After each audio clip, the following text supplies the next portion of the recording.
Good afternoon, everybody. It's Lorraine Alternative Homesteading on November 25, 2024. We're going to have Thanksgiving soon. And yes, we're also thankful that the perps are probably going to spend some dinner with their families and shut the F up.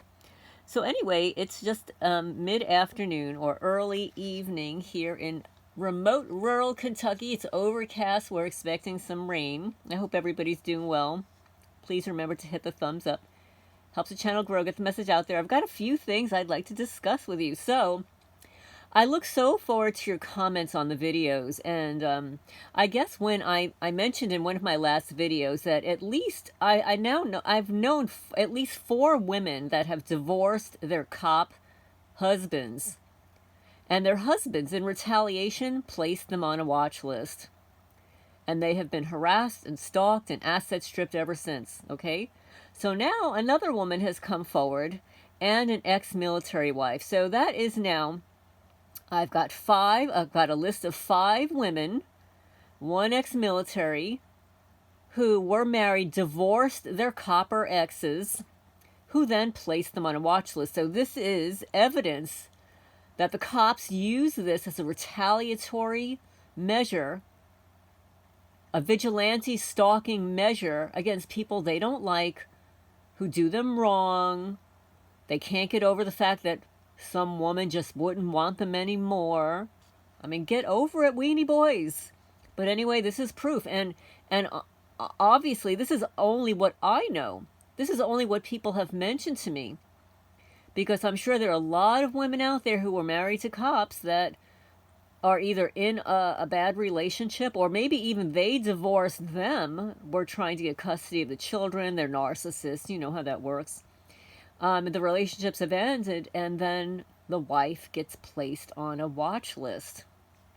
So I just wanted to put that out there. If you are one of those women who are married to a cop, or one of you guys who is married to a female cop, divorce them, and are now on a watch list, please leave a comment down below or email me privately. I'm curious. We need to create a spreadsheet on this, okay?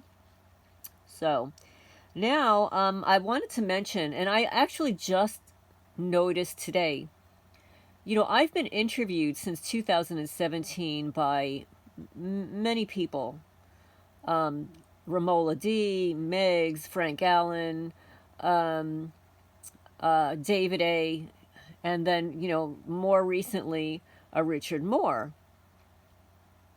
Now, I contacted Richard today because I noticed an anomaly.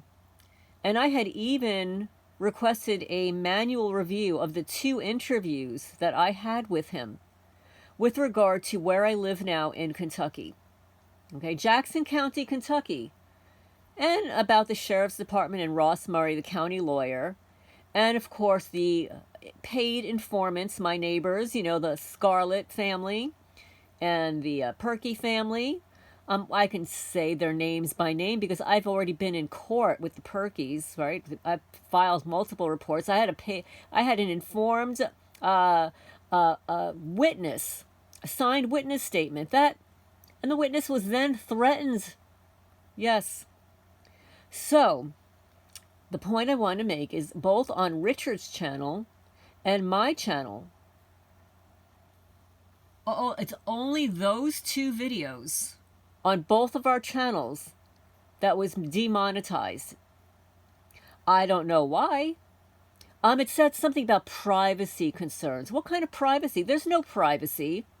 I filed public complaints against everybody that I mentioned. Public and private complaints about every person that I mentioned, and it's the truth. It's absolutely the truth. It's absolutely facts. There's no fabrication.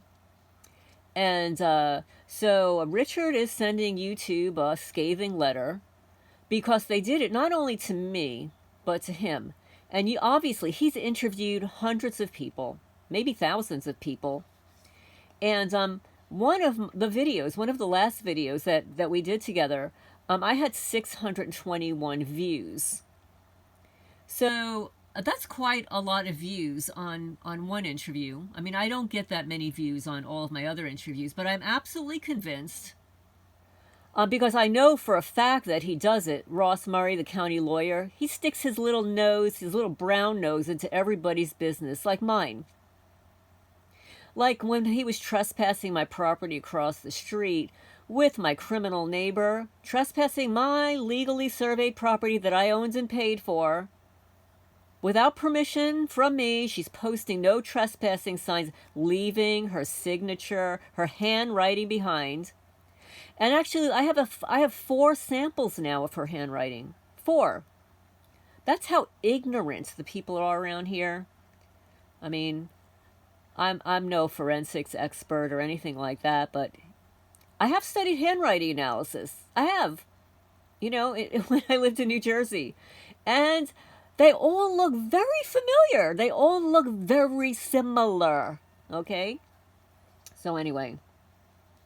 So yes, so those 2 videos. And now again, Richard has interviewed hundreds, perhaps thousands of people. His videos have not been demonetized. We're not cursing, right? We're just speaking the truth. He's interviewing me about corruption and crime that has taken place against me. We're talking about the laws. I read a letter out loud. I read a letter that I wrote to the Attorney General, which is public knowledge. It's public.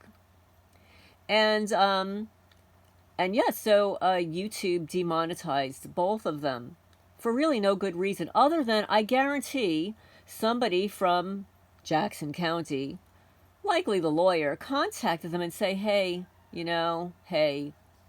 just like he did with my FOIA requests. Okay, but anyway, so let's move on. Now, there was a very interesting video this morning. I'm going to read an article after this, but there was a very interesting video. I follow an attorney, a Steve Leto. It's Leto's Law.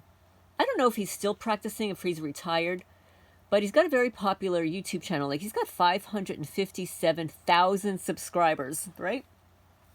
And the view of this particular video is close to 35,000 views, okay?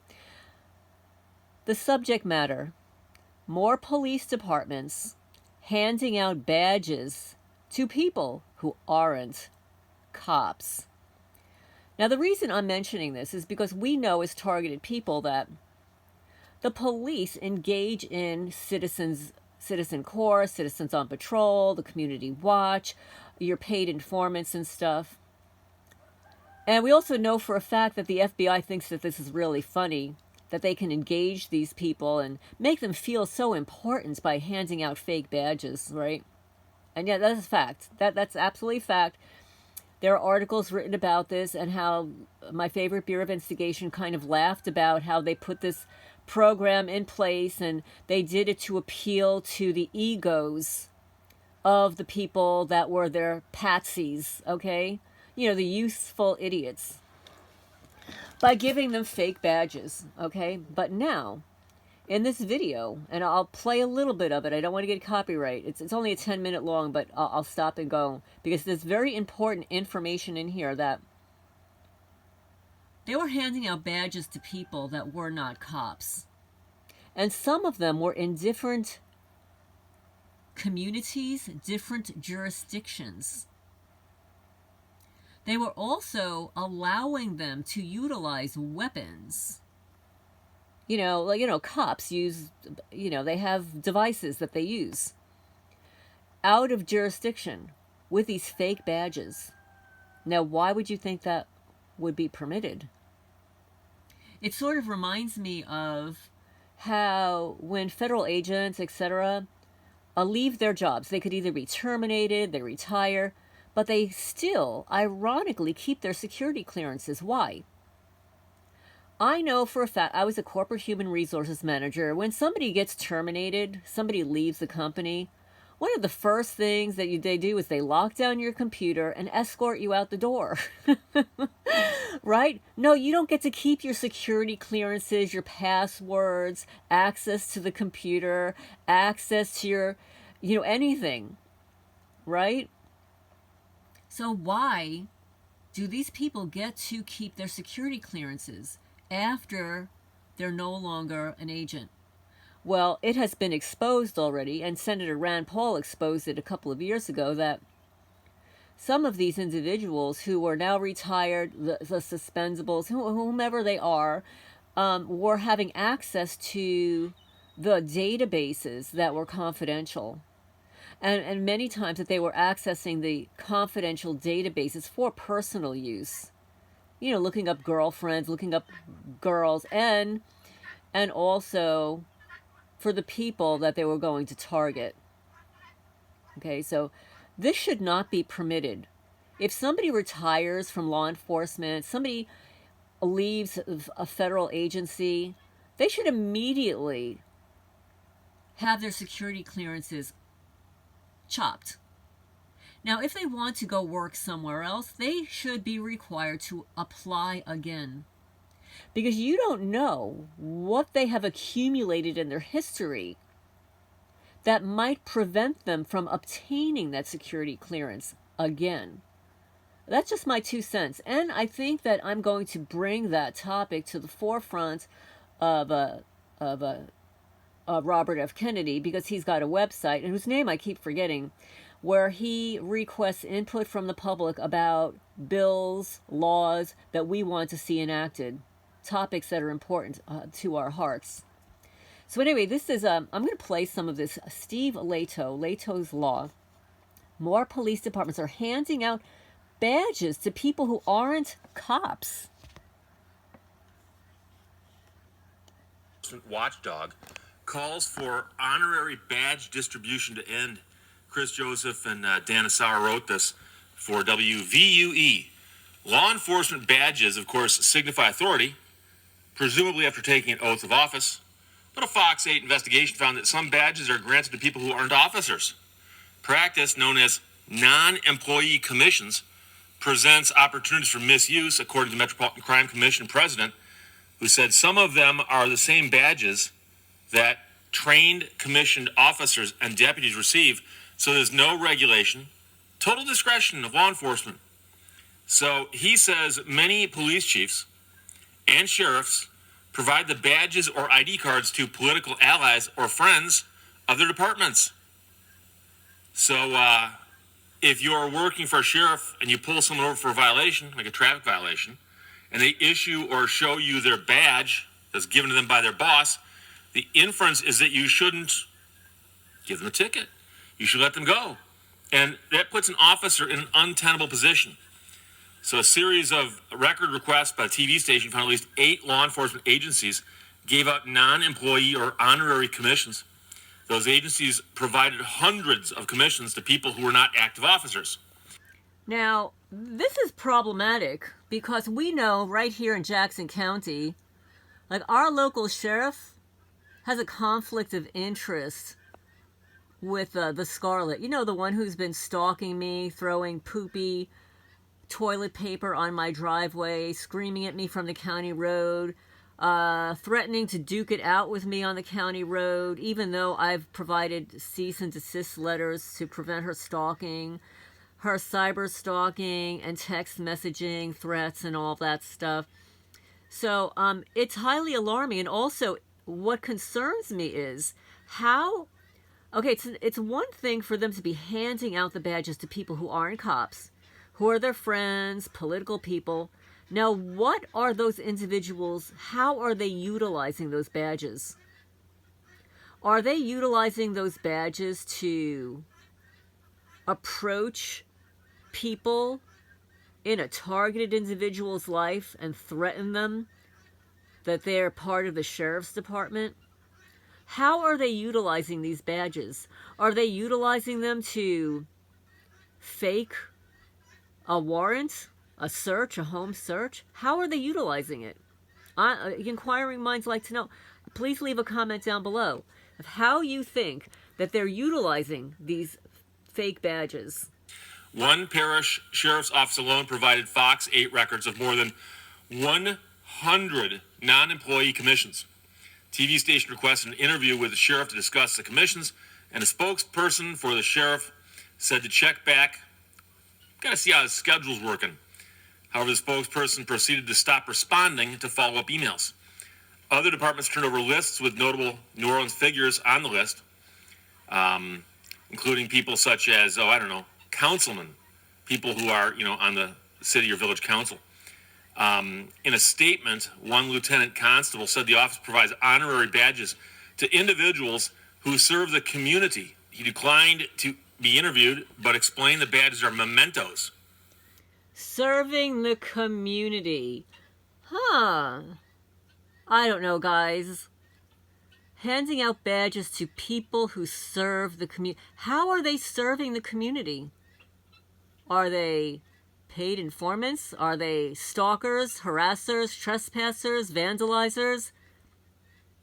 And how are they using these fake badges? Who are they showing these fake badges to? I would like to know. They're mementos for participating with a community event. It's a memento. Spokesperson for someone else called the badge ceremonial and honorary, saying it's kept in a shadow box. That some of you got the thing and says, oh no, I keep it in a box in my house. One other person who got one didn't respond to an interview request at all. One parish sheriff's office records show the sheriff made a former New Orleans Saint head coach an honorary deputy sheriff. He was one of the 11 people who got such a designation and presumably a badge. After initially telling Fox 8 to circle back to check on his schedule, a spokesperson for the office also stopped responding and did not explain that commission given to the former coach. Now, why would they stop responding? If this is such a wonderful thing, it's just a memento for helping out in the community, why wouldn't they want to share this wonderful thing that they're doing? They're gifting members of the community with a memento for their public service in the community. Why? Because they're handing them out to your community watch, your organized harassment creepos, your neighbors. That's just my opinion. It's just my opinion. I don't know for sure. This is for educational purposes only. It's just my opinion based upon experience. They contacted the football team and didn't get a comment. So some people are saying that the badges should be reserved for trained law enforcement officers. And if you want to give somebody a memento, you can give them something else. And the story I did in Michigan, there's a small town in mid-Michigan that had a very small police force. But it became public that if you knew the right people and could pull the right strings, you get yourself a badge. They'd put you on a list and say, yes, you are now a member of our auxiliary police force. And many of the people who got badges lived nowhere near the town, lived hundreds of miles away. But of course, they got a badge. And you might say, but Steve, who really cares? Does a cop really care if you whip out a badge and say, I'm an auxiliary police officer and bug tussle? Really? Well, it turns out in some situations, including the ones in Michigan, it's not just a badge. It gave you privileges as to places that you could bring your weapon if you have one, that other people don't have that privilege. Okay. And so the fact that you're an auxiliary police officer, of course you get all kinds of special privileges. Okay, now this is where it gets interesting, right? So this is where the plausible deniability comes in. So let's say my local sheriff's department, they're all criminals in there, right? They don't investigate the crimes that are taking place here. They just protect the informants. They just cover their butts. So let's say my sheriff's department or your sheriff's department hands out these fake badges to people in the community, but they actually don't live in the community. They live outside of the community. They might even live 100 miles away. But it gives them a privilege to enter your community, even though they're not part of it, with their weapon. Wow. So that would mean that they might commit some crime in, let's say, my community, but they live really far away. And then, of course, there's the plausible deniability. Well, it wasn't one of us. It wasn't our sheriff's department. We didn't do anything wrong, right? So, let's continue. But I've also heard of situations, and I actually know a story about a coworker of mine from years ago. Not going to get heavily into it. Coworker has passed away now, but at one point in time, came upon a badge that was given to him by a sheriff. Now, I don't know what the sheriff said to him when he gave him the badge. I wasn't there, as they say, and as I like to say, I wasn't there. But he had the badge and he kept it in his wallet. And I can tell you that on more than one occasion, he would whip that badge out to try to get out of trouble. And on at least one occasion, I believe he was arrested for impersonating a police officer. Impersonating a police officer. That badge. Witnesses said, yeah, he pulled it out and said, I'm a cop. And so this is a problem. And a badge, a police officer's badge, is a symbol of authority. And so when somebody walks up to you and they're a police officer, quite often we jokingly say, badge and a gun. That's how you know they're a police officer, okay?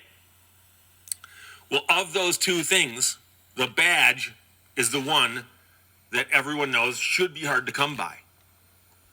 And the fact that they're handing them out to anybody who wants one because it's a commemorative thing. Commemorative. This is our way of thanking people. Give them a certificate. There's these things you can get at the Yes. office supply store. Yes. Certificate of appreciation. Yes, you can actually buy these pre-made certificates and then you can fill them out in Staples. And actually, in some, like I believe, even in my Word program, there are templates for something like a certificate. I used to print out certificates when people would, pay for an astrology consultation for a family member. And they'd say, well, do you have a gift certificate? I'd say, sure. And I would print out a gift certificate. But it could be a commemorative certificate. I know that when I received my 4 Reiki certifications, with each certification, I received a sheet of paper with the certification, the signature of my teacher, what level it was, etc. And, you can print these out. So, yes, so I agree with him. Like, why hand out a badge, which is a symbol of authority, when you could hand out a piece of paper thanking them, appreciating them? So there is, I believe that there is an underlying agenda. And the agenda is, because we all know, that they've got the secret program under their belts. Right? The secret hit list. Right? Right. Just like we were talking about earlier, where 5 women and 1 ex-military wife was placed on a list because they divorced their exes who were coppers. So anyway, I think I'm going to stop here. And I had his 6-minute mark. I'm already on 23 minutes. So I really look forward to your questions and comments. Is there something that I missed? Why else? And you can see how blurry the phone is. They don't want you to see stuff. But what other reasons would they not hand out a piece of paper and hand out the badge? But I look forward to your questions and comments down below. And I'm going to sign off for now. Oh, wait. I wanted to read an article to you. But you know what I'm going to do? Because this video is long already. I'm going to read the article in a separate video. So I'm going to sign off for now. I hope everybody's doing well. Hit the thumbs up. It helps the channel grow. And welcome newcomers. And I will talk to you guys soon.